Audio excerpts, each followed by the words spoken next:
new day is dawning. New ideas, new rules, new management.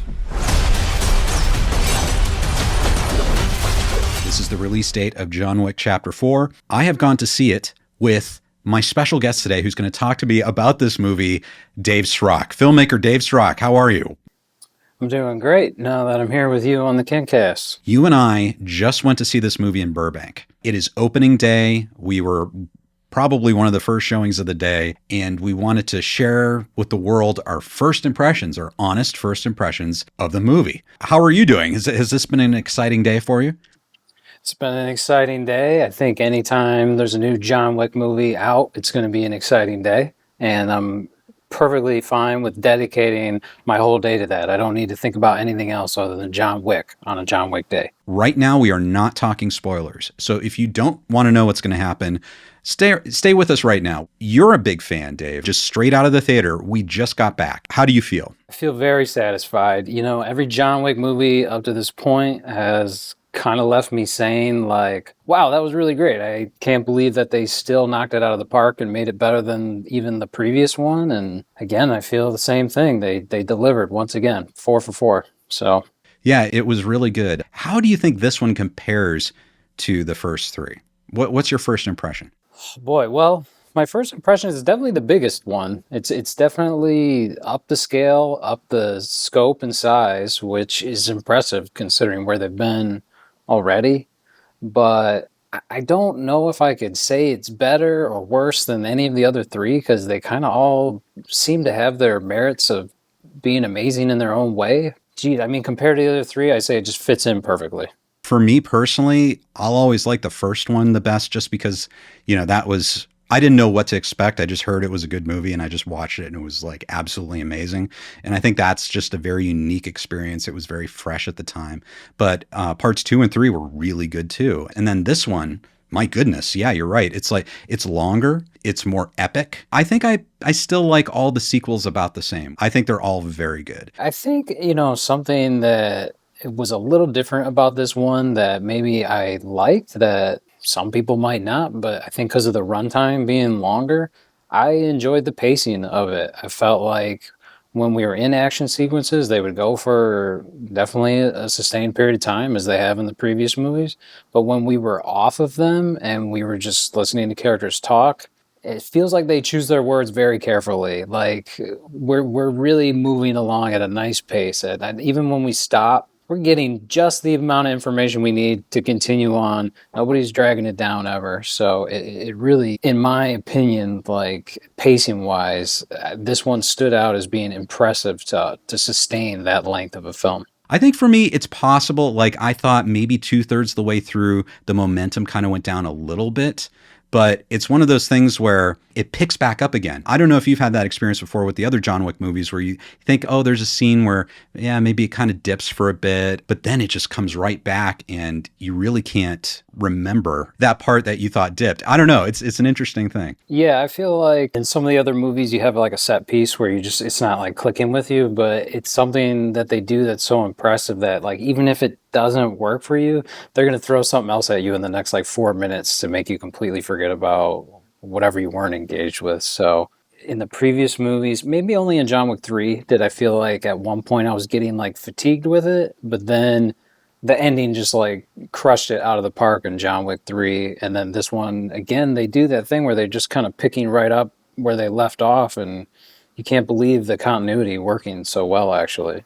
I know. I hadn't seen the third one since it came out, and I probably should have seen a refresher because it picks up right like that specifically from the third one. Yeah, and that's the same how 2 went into 3 that way. And I think it's kind of fun that they don't really mess around when they're just like, let's just get to it. Let's just keep it going. Drew Rohalley from the Last Row podcast says, John Wick is one of my favorite action series of all time. Each one seems to get better. Amazing, talented filmmakers. Keanu is the best. And he goes on, my personal ranking is 1, 3, 2. Haven't seen 4 yet, but it's so tough to rank. And then he says, the simplicity and the originality of the first one is what really keeps me coming back. The fact you didn't know much about Wick at that point or the world around him added to his mystique. And I will say about this one, if you enjoy that world, like they keep developing it. Like this world, you learn so much more about, the table, all of the mythology, the canon surrounding John Wick and his life. How did you think that compared as far as like the background and learning more about him? I enjoyed it just because I feel like even in the previous movies, they kind of have a tongue-in-cheek way of going about it. Like they kind of know like the rules, and it's very proper, and we're gonna do things these certain ways. And in this movie, again, they're introducing you new things of, well, this is how this works because of the system of, the Continental and all the high table and all that stuff. So it's kind of refreshing to go from that simplicity to the first one and get so big by now and not feel overwhelmed and not feel like, oh, they just got so stupid and silly with it, and just feel like it's a nice continuation. What really stuck out to you about chapter 4 that made it seem very epic? One thing for me was maybe, and every movie has a opening action set piece. I'm not going to say what it is in this movie, but I felt like in this movie, the opening set piece was massive, and it kind of right off the bat set the standard for what the rest of the movie was going to be like. We're not just giving you like a quick little thing. Like this is a really big intro, and it's going to take up a huge chunk of the movie, and I was on board for like all of that. To me, it really felt like old-fashioned musicals. And again, don't take me the wrong way, but the idea that those old epic big musicals where everyone would break into song and like dance. Oh, this is like that, only it's obviously super modern, stylized, and instead of singing and dancing, you have like these insanely choreographed fights. It's almost like a musical. It's like, oh, we're on to the next big production number, where you could tell that they had so much care. They spent so much time specifically planning out everything about these fights. And it looked like dancing to me. It's always dancing, and the locations they pick for the dancing is always very significant too, because that's going to play into maybe what gets used to keep the dancing going, if you know what I'm saying. The character of John Wick, Keanu Reeves, how did he strike you this time? The character and also Keanu Reeves' performance. What I liked about this one, that I wouldn't say we lost it in parts 2 and 3, but maybe a little more like part 1. I would say he was a little more emotional, like in this one. In part 1, there's a lot of his wife passing, and we see a lot of that stuff. 2 and 3 really don't take a whole lot of breaks. They really go pretty white knuckle the whole movie. But this one, there was a couple more moments where I think I was feeling for John Wick. I was like, hey, this guy's had some tough goes. So I appreciated the extra level of a heavy-hearted John Wick. Indeed. And I think you made a comment to me that he has almost no lines, except he has one of the best lines in the movie, or the best line in the movie. I think there is a line that they give John Wick in this movie that just is like, that's a really good line for John Wick to say, and I just love that, and I love that in this moment of the movie that's what he said. This movie, I think like the other movies, one of the reasons I love the John Wick movies, it's not just because of the fight scenes and the action choreography, which we'll get into, especially in the spoiler discussion, we'll get into like some specifics on that. But these movies somehow just attract such great actors. Like the casting is so good in these movies. And this type of movie doesn't necessarily always go for the best actors that they can get. But for whatever reason, the casting is so perfect. And this movie is no different. And off the top of your head, Dave, who sticks out to you as like an amazing addition to the cast? It was Donnie Yen stole the show for me, absolutely. This is, in my opinion, this is maybe the best opponent John Wick has had for all the movies. Not just because of Donnie Yen being an amazing martial arts performer, but I think what they did with the character that he's playing, who he is, what his story is kind of the best matchup for John Wick to date. He's able to do so much where the character has a very significant limitation, which just makes him much more badass. Oh, absolutely.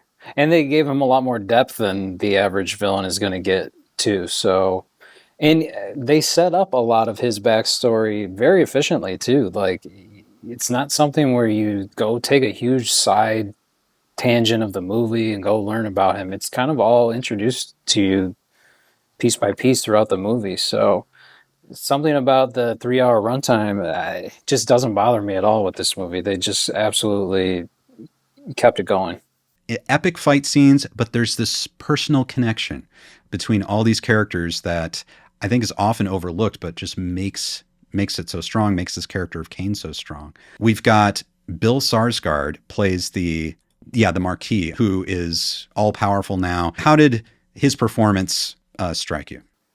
I really enjoyed him. I think like I said to you before the movie started, like, wow, he's really having a good couple of years right now. And it was kind of fun to just throw him in the mix because it's always fun when there's like an up and coming actor. I mean, he's been coming up for a minute now, but like somebody who's really on the rise right now, to throw them in the middle of an already established franchise and have them do really well. So I definitely enjoyed him. Rina Sawayama, she plays Akira, who is the daughter of Hiroyuki Sanada. Yes. Well, I guess without, huge spoiler, I'll say that they're working at another hotel. And that's about all you need to know. And their involvement in the plot is such a great way to just up the stakes of the whole movie as soon as their plot line comes in. Like right away, you kind of get where they're going with it in the story and how it's going to end up expanding, way beyond even the high table. I love the Akira character. She goes through like a number of phases in this movie, and I just love her arc. Wonderful presence, and I think you could probably do a whole movie based on that character. I mean, I think she was absolutely fantastic. Ian McShane is back.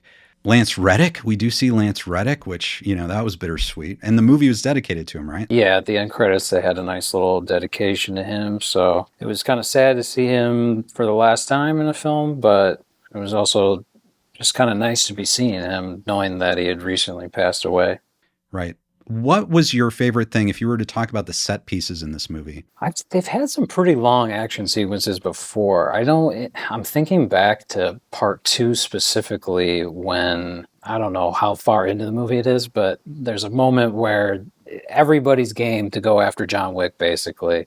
And it's kind of the first time in the John Wick world we just saw everybody coming at him, like from left and right, and he's on a subway and he's over here, and they kind of do this crazy montage. And I think like in this movie, they do a lot of that, but they're aware when they're doing that and that they always have to do something above that so that you don't feel bored with, oh, we're just seeing a bunch of people come at John Wick again. Like there's always either a little twist to each action set piece or something to make you laugh almost even. I 100% agree. And that's where I felt like sometimes if I felt the momentum dragging or if I felt like I was seeing a scene like, oh, we've seen this before. And then you give it just like a minute and it's like, oh, okay. It's like a misdirection. Like they want to make you think it's going a certain direction. Then it's totally new. The thing about 2 is they do amazing fighting, but the production value is incredible. As we were saying before, some of the sets and just landscapes are unbelievable. It was funny because there's a moment when, and I don't think I'm giving anything away, Laurence Fishburne's character does a transition that is right out of Lawrence of Arabia. It's like the same transition. And I laughed to myself. I'm like, oh, okay. And I'm like, you know something? That they kind of lived up to the promise of that transition. It was a very sort of epic sequence that followed after that. I know coming out of the theater, you were going nuts over the camera work. What about the camera work really stuck out to you as a cameraman yourself? Well, I think we went through a whole phase in movies where everybody complained that there was too much editing, too much shaky camera, and we've gotten pretty far away from that now. So it's nice to see directors come in and say, I'm going to give you this crazy fight scene, but it's going to actually look really beautiful, and you're going to be able to completely follow every little move that's happening, no matter how much we throw at you.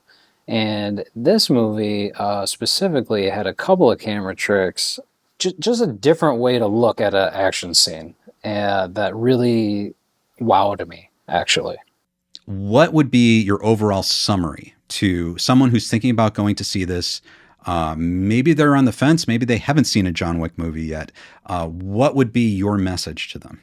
Well, if you haven't seen any of them yet, you should go watch 1, 2, and 3, and then go see this, because I think you're going to be a little lost. But if you're on the fence because you maybe thought 3 wasn't as good as 1 and 2, I would say absolutely come back.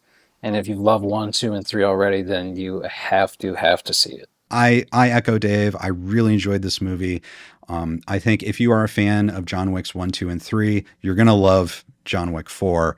It's got more of everything that you already love. It's got new characters that you haven't seen before, and, touching moments with returning characters and returning threads.